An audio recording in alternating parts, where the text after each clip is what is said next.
Hi everyone, this is Teeger. I apologize if I'm a little sniffly. I've got a cold right now, but I wanted to make this quick video to explain a little bit about animation for the Teegle Horse in Second Life. When you get from me the animation files for the Teegle Horse, you'll have two options, the IK animation dummy or the FK animation dummy. Right now I have open the IK animation dummy, and the difference between those, if you're not familiar, is IK and FK stand for inverse kinematics and forward kinematics, and that basically just, in this case, it's going to decide how the legs of your avatar move. So while I'm using the IK dummy, I will animate the avatar's legs using this control rig down here. I'm going to put it from object mode to pose mode, and now you can see that all of the bones light up and you have all of these keyframes over here. And these control the shoulders and the knees of the horse. And then down here we have these that control the ankles of the horse. So by right-clicking these bones and hitting G to move them around, you can make the positions of your horse's legs. For forward kinematics animation, the FK, you're going to animate only with this rig. So with IK, you're actually going to be using both rigs, but with FK, you use only this Avastar rig right here. And let me really quickly turn off the IK so that I can show you how this works. And with the forward kinematics rig, the legs move by rotating based on the base of the legs. So up here, the shoulder and the hip is where the legs begin, and you can hit R to rotate those, and you see that the whole leg moves with the shoulder and it all follows down. Whereas with IK, if you move, oh, I turned it off. With IK, when you move the shoulder, the ankle tries to stay in place. Likewise, when you move the ankle, the shoulder tries to stay in place. So that is the difference. I'm going to do a quick demonstration of each kind of animation for you, and then I will show you how to put that into your HUD in Second Life.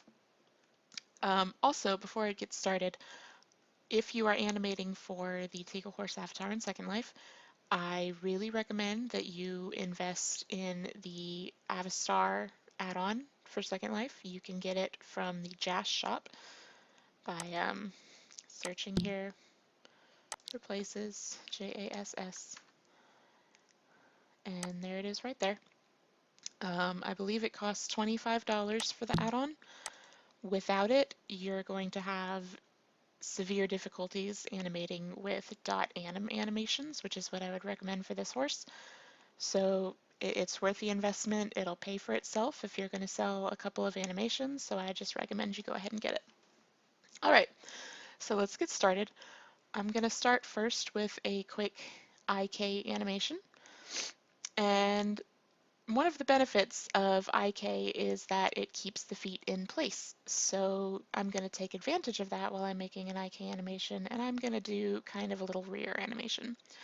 So I'm going to start by grabbing this cog bone, the center of gravity bone. I'm going to make sure I have locrot down here, which stands for location rotation, because I want to be recording the location of this bone. And I'm going to hit I to mark a keyframe for location and rotation.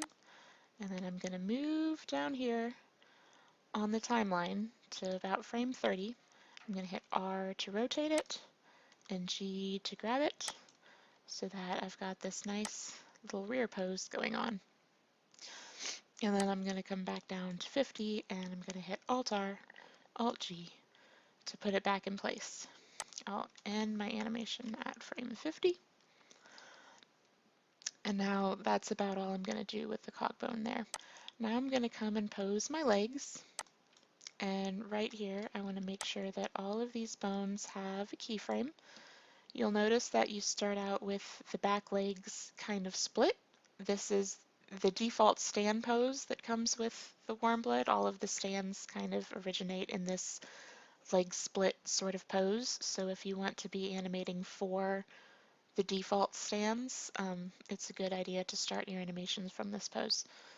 And I'm going to come to my end frame, and I'm going to mark their location and rotation once again with I, and I'm going to come to frame 30.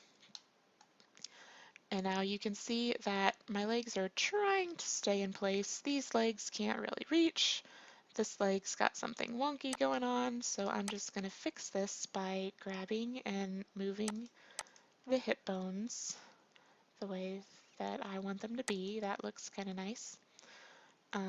These shoulder bones, they look pretty okay. I think I'll move them to about right there. And then I'll move the feet so that they're bent a little bit. I want both legs bent a little bit, but not too much. There we go. So that will be it for my IK rig. Now I need to complete the animation using the Avastar rig. So now I'm going to change loc rot to rotation. When at all possible, you want to animate with only rotation on any bones. If you happen to be animating the face, there will be some instances where you'll need to grab and move facial bones, but other than that, I highly recommend just avoiding location keyframes or scale keyframes or anything like that unless you absolutely need to use them.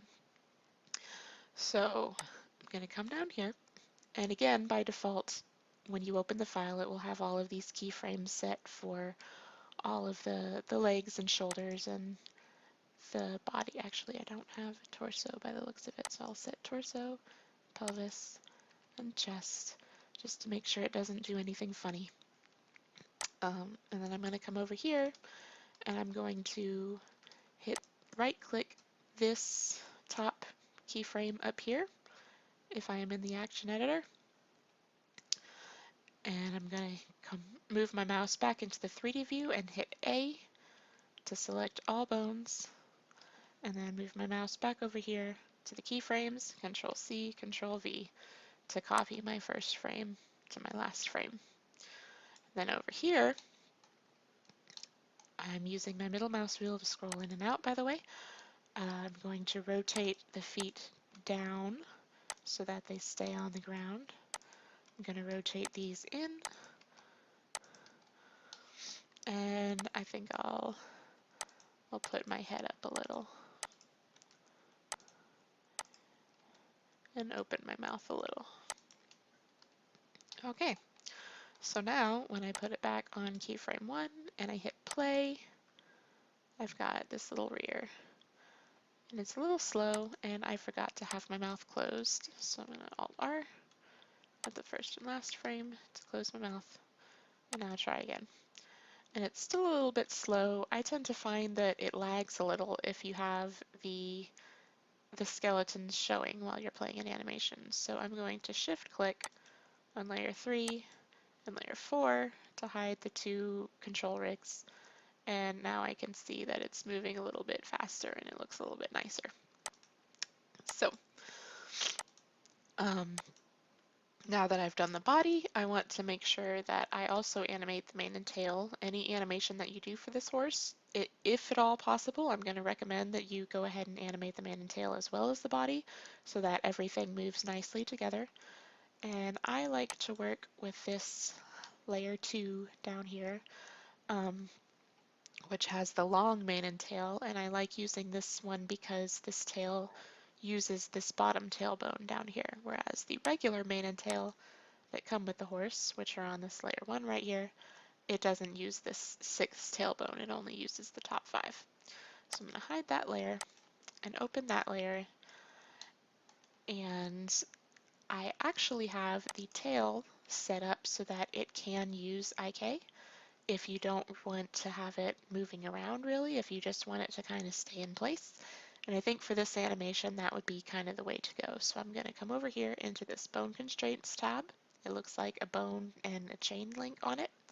I'm going to hit the eyeball on targetless IK on tail 5.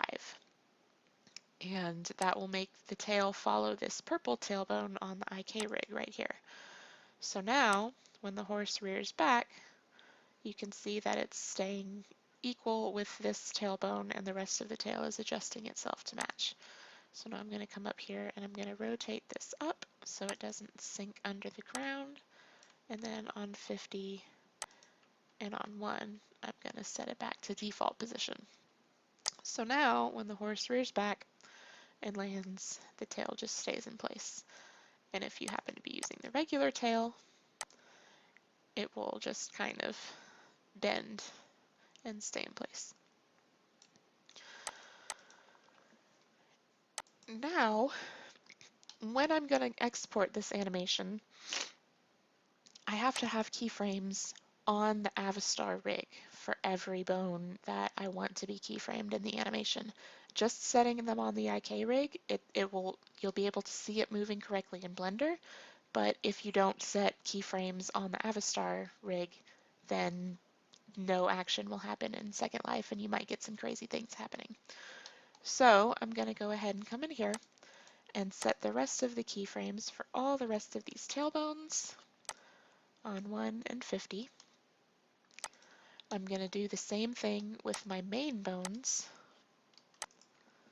on 1 and 50. And this, if you zoom in, you can see this pink bone right here. It follows this green neck bone. When the neck moves, the wing root moves with it. But this is set up this way in Blender to make it easier for you to animate so that your mane stays attached to your horse's neck.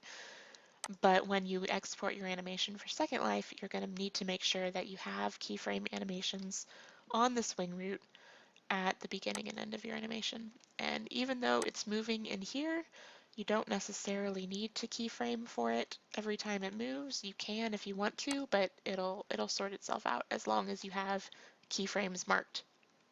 So I've got that marked, so now my mane isn't going to disconnect from my neck. And I did my forelock too. Yeah, I did. So there's not a lot going on with the mane in this animation. That's okay. It's just going to stay kind of still. And that will be my rear. Now, before you export an animation for this horse, you're going to come over here, make sure you're set to anim. You want to check your priorities. So to fit in with the animations that are already made for the horse when you buy it, priority 5 would be actions like a rear or a kick or something, or facial expressions. Priority 4 would be facial locks, so that would be like these expression sliders right here in your expression tab. That would be a facial lock. I don't expect any of you to make any of those, but if you need to plan your animation so that those will show on top of your animation or won't show on top of your animation, those are all set to priority 4. And sits and lays all need to be priority 4 as well. Priority 3 would be stands, walks for your AO. So basically any animation that's going to go in your AO that is not like a background facial animation would be priority 3.